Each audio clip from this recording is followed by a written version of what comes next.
Hello everybody, this is Dr. Marc DuPéré, the Visage clinic here in Toronto, beautiful Canada. Thank you for watching.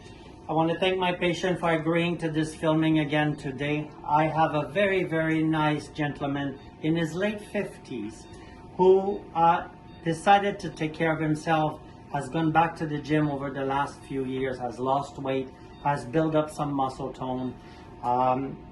He came to see me a few months ago wanting to tweak a little bit on the fat resistant area, so the lower back, the flanks, and the abdomen.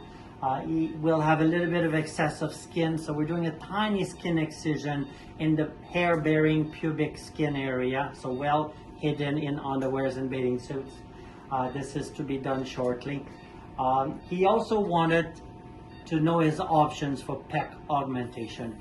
He's been trying 5 days a week for the last 2 years or so with a trainer to build various muscle groups, and his pec is not really responding to the training.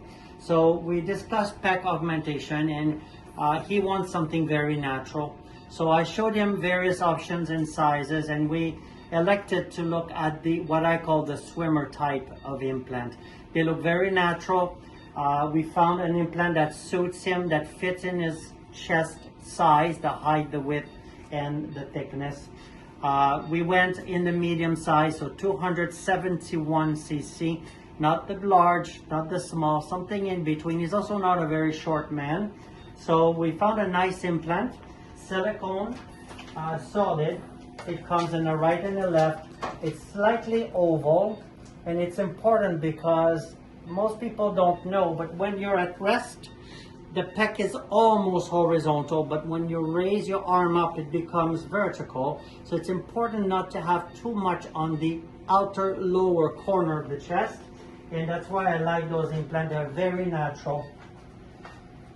Now I'll show you. I bathe them in betadine and triple antibiotics, makes them a little bit slippery, easier to go in. So I have to be super careful. Silicone solid, very thin edges, if you can see, very hard to feel. It's a bit thicker here, so it's symmetrical, thicker, thinner. The thickest part, apex or the peak, goes under the nipple. It's crucial that the pec implant goes under the pec without disinserting the pec. Like in a female with breast implant, we want the implant to be lower. So we have to detach the pec muscle, but in a male, we don't want to do that. I do stretch the medial fibers to get a bit more cleavage. And yes, men do like to have cleavage as well, but we don't disinsert. And it's important that the implant sits roughly 2 centimeters below the nipple, which is a masculine looking chest, whereas in the female, it's 5 or 6 centimeters or so. The pocket has been developed. This is the pec here. You see the insertion. We're going to go under, and I'm going to gently glide it in to get a beautiful result. I'm going to soak it again.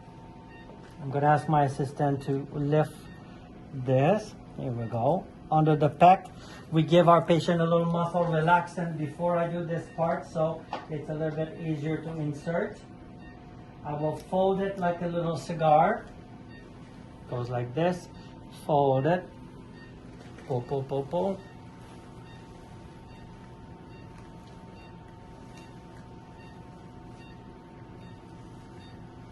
Gently.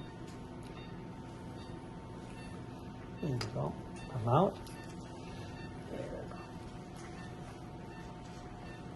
go. Sponge, please. And I can feel it. The tail is right under the pec, where the pec attaches, so we're in the right position.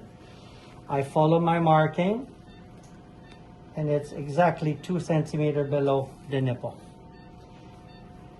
It doesn't look very impressive on the table because he's leaning back.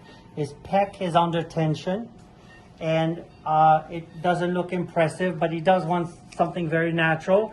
And when he stands, it's going to be very nice and beautiful because the chest tends to project forward when we stand. Now, a very common question my patient asks on the YouTube channel is, can I grow my muscle after this? And yes, there's no issue. That muscle is normal. It's not disinserted. It can grow as much as the patient wants after the procedure. I do require 3 months of no upper body exercises just to allow the body to form that capsule around an implant, which is a normal collagen substance or little layer around the implant. And once this is made, the implants become secured in place. I do like to use a little drain because part of the dissection is gentle but blunt, and just to avoid any blood around an implant, which could favor a tightening of the capsule over time called a contracture. Contracture is very rare in solid implants, but we do see them in breast implant, which are gel. But I apply the same principle as I do with my breast for all body implants. Here at Visage in Toronto, I do all kind of implants. We do many custom implants. You've seen my pectus excavatum and Poland syndrome implants. I do pec, I do biceps, triceps, deltoid. We do buttock, calves, facial implant, chin, jaw angle, cheeks.